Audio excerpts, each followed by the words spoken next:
서울에 있는 한 구청 앞에가 지고 있는 금요일 저녁 무렵 서류 다발을 들고 어쩔 줄 몰라 하는 외국인 여성 주위로 여러 명의 한국인들이 발빠르게 뛰어다니고 있습니다. 그들은 근처 ATM 기계와 구청 건물 주차장에서부터 외국인 여성을 향해 뛰어오기 시작하는데요. 잠시 후 울먹거리며 감사하다는 인사를 연신하고 이는 외국인 여성과 외국인 여성을 주위로 열심히 뛰어다니던 한국인들이 주위 사람들에게 박수갈채를 받고 있습니다. 한 외국인들은 코리아를 외치며 휘파람을 불기도 하는데요. 과연 어떤 일이 있었던 걸까요? 안녕하세요. 감동박스입니다. 여러분들의 구독과 좋아요, 사연 접수로 영상이 제작됩니다. 오늘도 도착한 사연 박스 열어볼게요. 오늘은 스페인의 마리아 씨의 이야기와 커뮤니티 내용을 재구성하였습니다. 안녕하세요. 저는 스페인 여자 마리아입니다. 지금 이 글은 스페인에서 쓰고 있어요. 만약 한국인들의 도움이 없었다면 지금 스페인이 아니라 감옥에 있었을지도 모르겠네요. 다시 한번 한국인들의 놀라움에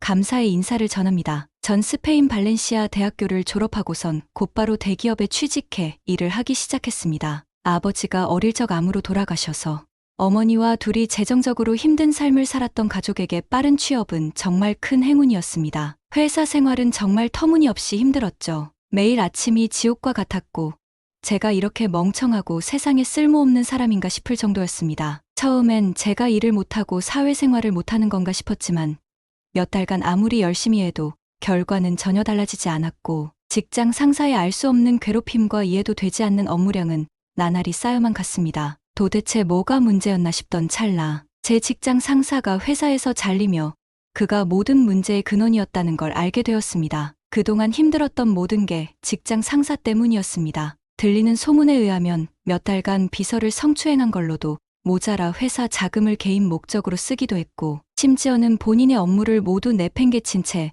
남에게 미루고 회사 몰래 가족과 함께 다른 사업을 하고 있었습니다. 여기서 내팽개친 업무를 담당하던 게 바로 저였죠. 제대로 된 인수인계도 없이 이해도 가지 않는 업무량에 지쳐 힘들었던 제 모습을 떠올리니 당장이라도 찾아가서 머리에 볼펜을 100개 정도 꽂아버리고 싶었지만 이미 징역형을 선고받을지도 모른다는 소문에 그 정도면 되겠다 싶어 겨우 참을 수 있었죠. 문제는 그가 잘리는 데서 끝난 게 아니라 해당 부서 모든 직원들이 법무팀에 끌려가 의미 없는 취조를 받아야 했다는 점이었습니다. 그동안 힘들었던 제게 위로와 보상은커녕 없는 사실을 추궁하려는 회사의 태도에 정이 떨어진 전 당장 회사를 그만두기로 했고 어머니와 상의해본 결과 명문대에 나와 이렇게 힘들게 사느니 차라리 제가 하고 싶은 일을 하면서 살아보기로 했습니다. 제가 처음 시작한 건 동네에 조그만 카페를 차리는 것이었습니다. 테이블과 의자가 고작 2쌍밖에 들어가지 않는 조그마한 카페였지만 그동안 제가 겪은 억울한 회사 생활을 다짐하며 혼자서 성공하겠다는 각오로 카페 크기를 조금씩 키워나갈 수 있었고 운 좋게 2년 만에 2호점을 낼 정도로 급성장할 수 있었습니다. 정말 꿈만 같았죠. 카페가 커지고 날이 갈수록 바빠졌지만 절대 게을러지지 않도록 매일같이 같은 시간에 출근했고 같은 시간에 문을 닫았습니다. 집에 들어가지도 않고 카페에서 사업 구상을 하며 밤을 샌 적도 많았습니다. 그렇게 3년쯤 지나고 나자 모아둔 돈도 제법 많아졌고 이대로라면 다른 일을 시작해도 되겠다 싶었습니다. 그렇게 여느 때처럼 이른 아침에 출근해 손님이 없는 틈을 타 다른 사업을 구상하고 있던 날 갑자기 지역 병원 번호로 전화가 왔습니다. 최근 병원에 방문한 적이 없어 병원에서 전화가 올 일이 없었던지라 긴장하며 전화를 받았는데 간호사께서 급해 보이는 목소리로 마리아가 맞냐며 지금 길거리 횡단보도에서 여성이 쓰러졌는데 제 어머니 같다며 당장 응급실로 오라는 이야기를 전해 들었습니다. 전화가 끝나자마자 병원으로 한 걸음에 달려갔고 누워서 안정을 취하고 있는 어머니를 확인한 뒤 담당 의사의 소견을 들어볼 수 있었습니다. 어머니는 지금 심장 쪽 혈관에 문제가 있다고 했습니다. 자세한 검사 결과는 나와봐야 알겠지만 이미 오래전부터 꾸준하게 상태가 악화되고 있는 것으로 보입니다. 앞으로 평생 약을 먹고 지내야 되며 무리한 운동이나 활동은 절대 자제해야 한다고 하더군요. 평소 가슴이 저리듯 아프다고 통증을 호소하던 어머니께 무심하게 병원을 가보라고만 한 제가 원망스러워지기 시작했고 비싼 병원비 때문에 한사코 괜찮다고만 하시던 어머니가 아무도 없는 집에서 혼자 얼마나 아파했을지 생각하니 눈물이 앞을 가렸습니다. 그 일이 있고 나서 제가 하던 일은 친한 동생인 마르타에게 맡기고 앞으로 어머니와 더 많은 시간을 보내야겠다는 생각을 했고 비행기 탑승은 위험하다는 담당 의사를 설득해 기나긴 조율 끝에 어머니와 6개월에 한 번씩 해외여행을 가기로 했습니다. 그렇게 저희 가족이 제일 처음 방문한 나라는 한국이었습니다. 어머니가 한국의 한복을 꼭 입어보고 싶다고 하셨는데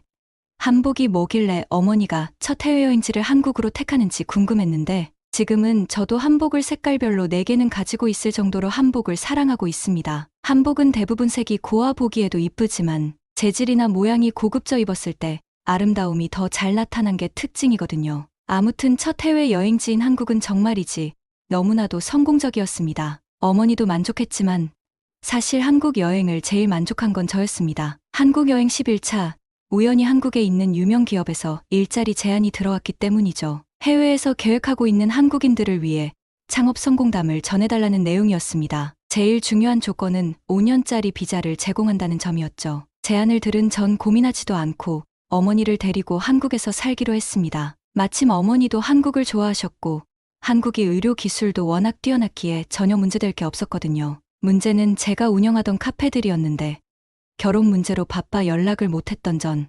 마르타에게 놀라운 이야기를 전해들을 수 있었습니다. 부지런하게 사업을 늘린 결과 카페는 이미 3호점까지 확장 준비를 마쳤고 허락만 해준다면 본인이 카페를 크게 키워 제대로 사업을 해보고 싶다는 것이었죠. 전 일정 수익금을 받기로 약속한 뒤 흔쾌히 수락했고 매달 수익금을 받으며 한국에서의 삶을 지내고 있었습니다. 그렇게 5년 정도 흘렀을까요? 마르타에게 뜻밖의 연락이 왔습니다. 스페인에서 제가 했던 카페 형식을 이용해 본인 명의로 된 큰 카페를 차리려 하는데 이를 위해선 제 변호사와 함께 직접적인 동의를 수락하는 몇 장의 서류가 필요하다는 연락이었죠. 반가운 소식에 남편과 이야기한 후 스페인에 방문하려고 갑자기 남편이 제 여권의 만료 날짜를 묻더군요. 순간 여권 유효기간이 5년이었다는 사실을 기억하고 급하게 찾아봤는데 당장 일요일까지가 여권 만료일이었습니다. 당시 그 사실을 알게 된 게 금요일 오후 3시였고 급한 대로 아무 옷이나 주워 입고 택시를 타고 근처 구청으로 향했습니다. 구청에 뛰어들어가 여권이 만료되었으니 갱신을 해달라고 했더니 직원이 말하길 여권 갱신은 구청이 아니라 스페인 대사관에서 해야 한다며 많이 급하냐고 물어봤습니다. 당장 그날까지 갱신을 해야 했기에 당황한 나머지 커진 목소리로 당장 해야 된다며 도와달라고 말했습니다. 지금 여권을 갱신하지 못하면 문제가 커질 것이 뻔했기 때문이죠. 저도 모르게 그 자리에 서서 애원한테 부탁하고 있었습니다. 그러자 놀라운 일이 벌어졌습니다. 그곳에 있던 공무원들이 일사불란하게 어딘가에 전화하더니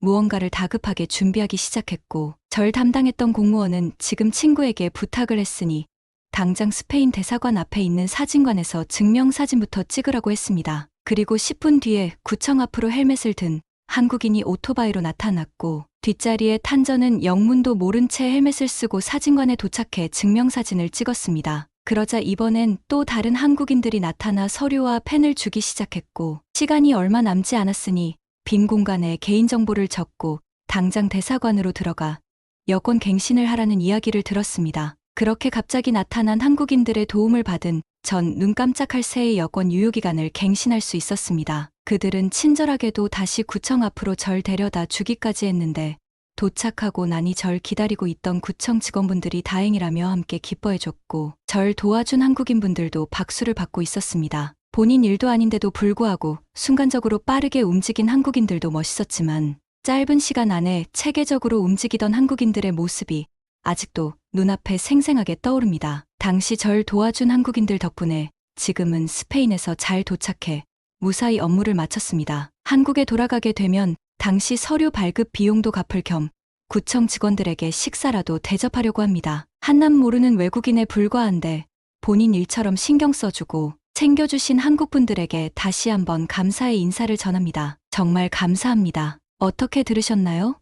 우리 대한민국에 본인의 일이 아니라도 어려움을 겪고 있는 사람이 있다면 발벗고 도움을 주려는 사람들이 많이 있습니다. 구청 직원들의 도움 덕분에 마리아 씨는 다행히 스페인으로 건너가 일을 처리할 수 있었는데요. 대한민국의 국민으로서 다시 한번 애국심이 차오르는 사연이네요. 저희 감동박스는 여러분의 구독과 좋아요로 영상이 제작되고 있습니다. 구독과 좋아요로 응원해주시면 내일도 사연박스가 도착합니다.